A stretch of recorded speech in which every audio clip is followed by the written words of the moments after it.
വേദിയിലിരിക്കുന്ന ബഹുമാന്യരെ, സദസ്സിലിരിക്കുന്ന മറ്റ് വിശിഷ്ട വ്യക്തികൾ, ഇവിടെ നാം എല്ലാം സോളാർ ഇന്റർനാഷണൽ ഓർഗനൈസേഷനിൻ്റെ ഒരു വലിയ പരിപാടിയിൽ ഇവിടെ ഇരിക്കുന്നു. ആദ്യമായിട്ട് ഇവിടെ കുറച്ച് വൈകിയതാണ് ഞാനവിടെ എത്തിയത്. അത് നമ്മുടെ തിരുവനന്തപുരത്തിന് വല്ലാതെ ഇന്ന് മഴ ഉണ്ടായിരുന്നു. അതുകൊണ്ട് ട്രാഫിക് ബ്ലോക്കും അതുകൊണ്ടാണ് ഇവിടെ എത്തിയപ്പോൾ കുറച്ച് വൈകി. അതിനുവേണ്ടി ക്ഷമ ചോദിക്കുകയാണ്.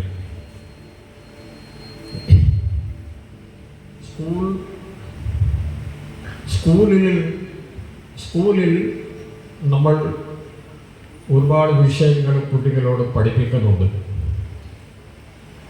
ഞാനും നിങ്ങളൊക്കെ എല്ലാ സ്കൂളുകളിൽ പോയിട്ടുണ്ട്.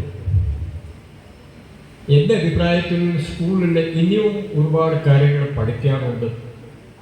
അത് നമ്മൾ കേരളം മാത്രമല്ല, മൊത്തം ഇന്ത്യയിലെ ഏത് സംസ്ഥാനമായാലും അത് പഠിപ്പിക്കുന്നില്ല എന്നാണ് ഞാൻ മനസ്സിലാക്കുന്നത്. കുട്ടികൾ സ്കൂൾ കോളേജിൽ ഇനിയും ഞാൻ പോകാറുണ്ട്. ലഹരി വസ്തുക്കളുടെവരായിട്ട് സംസാരിക്കാൻ വേണ്ടി മിക്കവാറും എല്ലാ ദിവസവും 1-2 സ്കൂൾ കോളേജിൽ ഞാൻ പോകും. 4000 സ്കൂളുകളിൽ ഞാൻ കുട്ടികളോട് പോയി സംസാരിച്ചിട്ടുണ്ട് കഴിഞ്ഞ 6 വർഷത്തിൽ. ഞാൻ മനസ്സിലാക്കുന്നത് കുട്ടികളുടെ പ്രായോഗികമായ രീതിയിൽ കാര്യങ്ങൾ അറിയുന്നില്ല. ഉദാഹരണത്തിന് നമ്മുടെ സമൂഹത്തിലെ ഹിംസ, ഇപ്പോൾ വയലൻസ് ഒരുപാട് കൂടി വരികയാണ്. എന്തിനെ ഈ ഹിംസ കൂടുന്നു? അതിന് കാരണം എന്താണ്? ഇതിനെ സംബന്ധിച്ച് ഒരു പാഠം നമ്മൾ കുട്ടികളെ പഠിപ്പിക്കുന്നില്ല. ഇന്നലത്തെ ന്യൂസ് പേപ്പറിൽ നമ്മൾ വായിച്ചു, ആന്ധ്രാപ്രദേശിൽ ഇത് 10 വർഷം മുമ്പ് നമുക്ക് ചിന്തിക്കാൻ പോലെ പറ്റില്ലായിരുന്നു. 7ാമത്തെ ക്ലാസ്സിൽ പഠിക്കുന്ന 12 വയസ്സുകാരൻ, 2 സുഹൃത്തുക്കൾ, 12 വയസ്സ്, പിന്നെ ഒരു 13 വയസ്സുകാരൻ, 2ാമത്തെ ക്ലാസ്സിൽ പഠിക്കുന്ന അവരുടെ സ്കൂളിൽ തന്നെ അവർ ഒറ്റയ്ക്ക് ആ കുട്ടി ഒരു സ്ഥലത്തിൽ കളിക്കുട്ടിയായിരുന്നു. അവരെ കാടിലേക്ക് കൊണ്ടുപോയി ബലാത്സംഗം ചെയ്തിട്ട്, അപ്പോൾ കുട്ടിക്ക് അവർക്ക് നേരത്തെ അറിയാം. അതുകൊണ്ടാണ് ചിലപ്പോൾ കുട്ടി വേറെ ആളുകളോട് അവരുടെ പേര് പറയും. അങ്ങനെ ഭയന്ന് കുട്ടിയെ കൊന്ന് പുഴയിലേക്ക് ബോഡി വിട്ടു. ഒന്ന് ആലോചിച്ചു നോക്കും. 12 years old. അവരുടെ മനസ്സിൽ ആ ഹിംസ എങ്ങനെ വന്നു? എല്ലാ സ്ത്രീകളെല്ലാം പെൺകുട്ടികൾ അവരുടെ സഹോദരി പോലെയാണ്, അവരുടെ അമ്മ പോലെയാണ്. ആ ഭാവം നമ്മുടെ സ്കൂളിൻ്റെ പഠനത്തിൽ എന്തുകൊണ്ട് അവർക്ക് മനസ്സിൽ കൊണ്ടുവരാൻ പറ്റിയിട്ടില്ല? കഴിഞ്ഞ 6 മാസത്തിൽ നമ്മൾ ന്യൂസ് പേപ്പർ വായിക്കുന്നവരാണ്. കഴിഞ്ഞ 6 മാസത്തിൽ 6 ആൺകുട്ടികൾ കേരളത്തിൽ ലഹരിയുടെ ബഹളത്തിൽ അമ്മമാരോട് പൈസ ചോദിച്ചു. അമ്മ പൈസ തന്നിട്ടില്ല. 6 അമ്മമാരെ അവരുടെ ആൺകുട്ടികൾ കൊന്നു കഴിഞ്ഞു. അവർ എന്തിനാ അമ്മയെ കൊല്ലുന്നത്? അതൊരു അവസാനമാണ്. നമ്മളൊരു പ്രളയം ഇപ്പോൾ വരാൻ പോകുന്നു. ആ രീതിയിലാണ് നമ്മുടെ കാര്യങ്ങൾ ഇപ്പോൾ നടക്കുന്നത്. ഇത് തടയാൻ വേണ്ടി സ്കൂളിൽ നാം എന്ത് ശ്രമിക്കുന്നു?